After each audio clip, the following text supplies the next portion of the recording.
Happy holidays, fresh off the holiday break into a brand new year as we're on the cusp of busting into 2025. The Montreal Canadiens, Shaun Campbell, have busted out of the holiday break, going to the state of Florida and taking all the points on the board, including your boy Yakob Nurmi, making his NHL debut, becoming the third goaltender in NHL history, ready for this, to make his NHL debut against the defending Stanley Cup champs and post a shutout. It's happened twice before. He becomes goaltender number 3. That happened on Saturday afternoon, Sunday late afternoon into Sunday evening.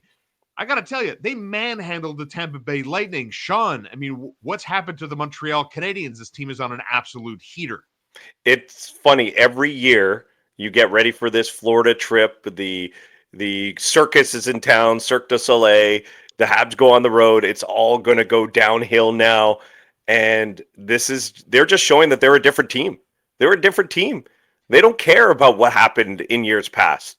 And they go on a bit of a run. Yeah, they lose to Columbus, but other than that, they just come right out of the break flying, looking good. And not only looking good, they're scoring goals and they're not letting up goals. It's 11 goals in their last 6 games? It's unbelievable right now.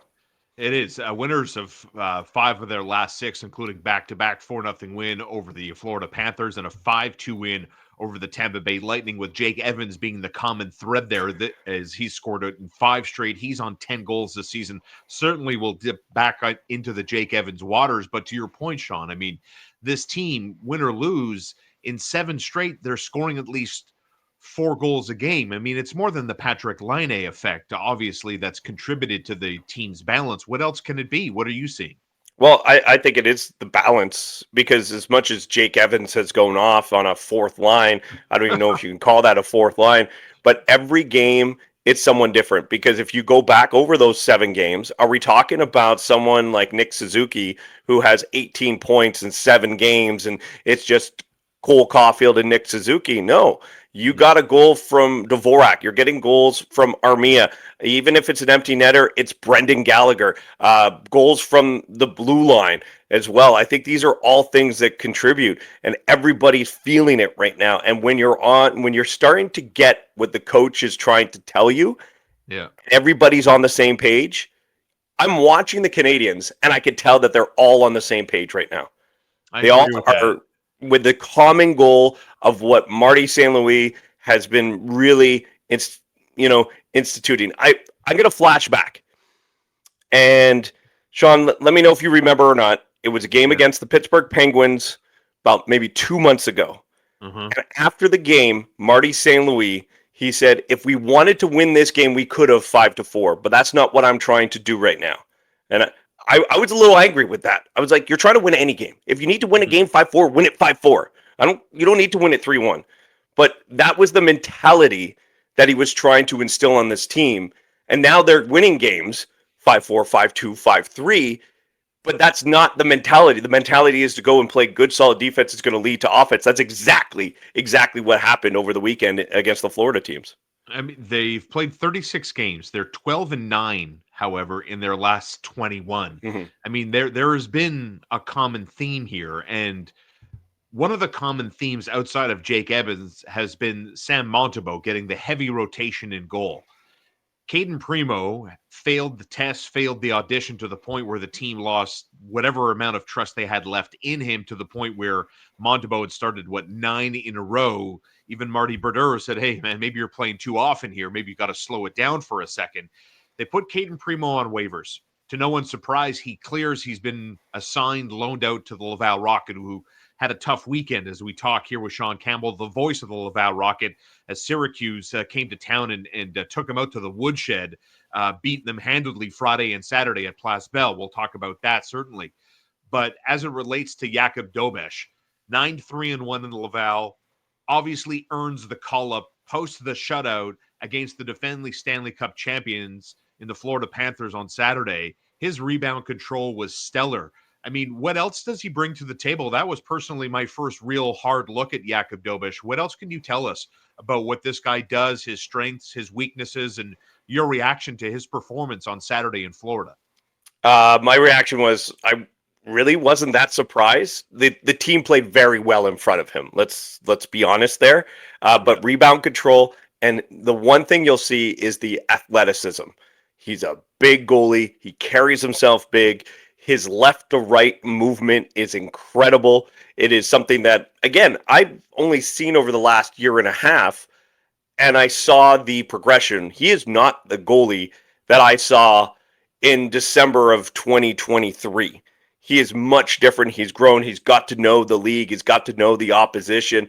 And I loved his comments after the game. He goes, it's exactly how I break down the AHL to the NHL. He goes, someone asked him, is the NHL faster? You know, this is a good chance. He's like, the first few minutes was faster, but I prefer it. You could read the play a little bit better.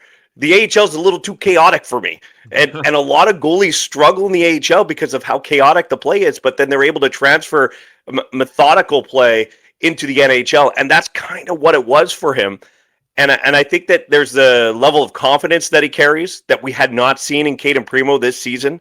Cayden Primeau, you go back at his last few starts, and almost like every shot, he's looking left, he's looking right, he's looking between his legs. He didn't know what was going on. So for you're right about the rebound control, but to me, it's the athleticism that he will bring to this position for the Canadiens for however long they keep him around. We'll see, because I do think Cayden Primeau is going to go down to Laval, and he'll likely have success. He's going to get an opportunity to get a lot more games than he has been getting with the Canadiens over the last couple of years. And I don't think the Canadiens want to give up on Cayden Primeau. But I'll tell you this, I think it was a Marty St. Louis decision. I know that roster movement, that's a GM, but Marty just did not trust to put him in goal anymore, so Ken Hughes had to make a move. Well, you know, as we talk here after the Canadiens, you know, shut down Florida 4-0, they beat Tampa Bay 5-2, and I thought manhandled the Lightning in the second period. And they're 3 points out of a playoff spot as I talk to you here today. And look, they're going to play Tuesday afternoon against Vegas, right? But how do you balance that? There's something to be said about being in the mix competitively and then gambling with Cayden Primeau. I mean, I was going to ask you to predict the goaltending future for the Montreal Canadiens, and you kind of led me down that path. So dig in for a second before we expand on the results in Florida about Yakob Nurmi off the shutout. You know, he'll get another look, I suppose, or not. Oh, I think he'll start in Chicago. Well, I think there's no doubt about it. He's starting in Chicago. And and he wins again, and then he's the backup. Okay. Look, if it was a dud of a performance and he got another chance and it wasn't very good, and Cayden Primeau went down to Laval and he struggled splitting time with Connor Hughes, I think that forces Ken Hughes to go and get a veteran netminder as a backup. That's all it would be. It would be. I agree with that. I agree. That was on the table, but they said, hey, before we go do that, let's see what Yakob Nurmi is all about, and let's not get ahead of ourselves. One game, one shutout against the Florida Panthers. He's the backup for the rest of the year. I don't think that's the plan. I still think the plan is to get, because it's not great for you to develop Yakob Nurmi at this age just to sit and to play every 7 games because you're going to lean on Montembeault. Whatever happens here, it's still going to be leaning on Montembeault, but you're not going to start him 10 straight. And if you have a Nurmi, you can bring him in. If he doesn't perform in his next start, or if it gets a little shaky, maybe Connor Hughes gets a shot as the backup. Maybe it's a rotation between the 3 and Primeau will come back up. But I think the moment you see any one of these guys struggle, they're going to bring in a veteran guy and they're just going to move forward. As for the future of Cayden Primeau, I don't think it's dead, but he's got to earn the trust of the Montreal Canadiens coaching staff. I'm sure Pascal Vincent is going to be happy to have an AHL caliber goalie and Cayden Primeau on his bench. No offense to Luc Cavalier, who is just coming in and filling the void while Nurmi was pulled up. I think he's going to be happy to have him around, but it really depends on what Cayden Primeau does here. Cayden Primeau has been tossed around back and forth between the AHL and the NHL for years now, and he really felt like he got his opportunity, and he didn't take advantage of it. What's next for him is on Cayden Primeau. What's next for the Canadiens? 3 more on the road: at Vegas Tuesday, at Chicago on Friday night, at Colorado Saturday night at 7. Catch all the action live on your radio home for the Montreal Canadiens, TSN 690. Expanding further on the Canadiens going to Florida and taking all the points, outscoring the state of Florida in what was a 9-2 combined final, 4-0, 5-2, 4-0 over the Florida Panthers, in which we saw Kirby Dach score twice. Patrik Laine, I thought, Shaun, that was his best 5-on-5 game. He has been obviously a power play specialist with all of his goals coming on the man advantage. Laine is on 8 goals. First of all, it's nice to see him healthy, because the last time we saw him play in Columbus, he didn't finish the game there. So your impressions of the Canadiens, not newly, but Alex Newhook's got a couple of assists now, finally. Laine's play 5-on-5 and Kirby Dach's growth. Yeah, so we go back to where we're talking about the chemistry and not it being Suzuki the whole time. So Dach gets a pair, and then you mentioned Newhook gets that goal. I loved the Newhook goal against Tampa Bay. I loved it because you saw that cycle. Starts with Kirby Dach, cycling around. You bring it to Matheson, or I think it was Hudson, then back over to Patrik Laine going up against the grain. Matheson reads that. Then he's able to find Newhook, Johnny on the spot. Newhook, who we've seen time and time and again in that bumper position, really not be able to pull that trigger.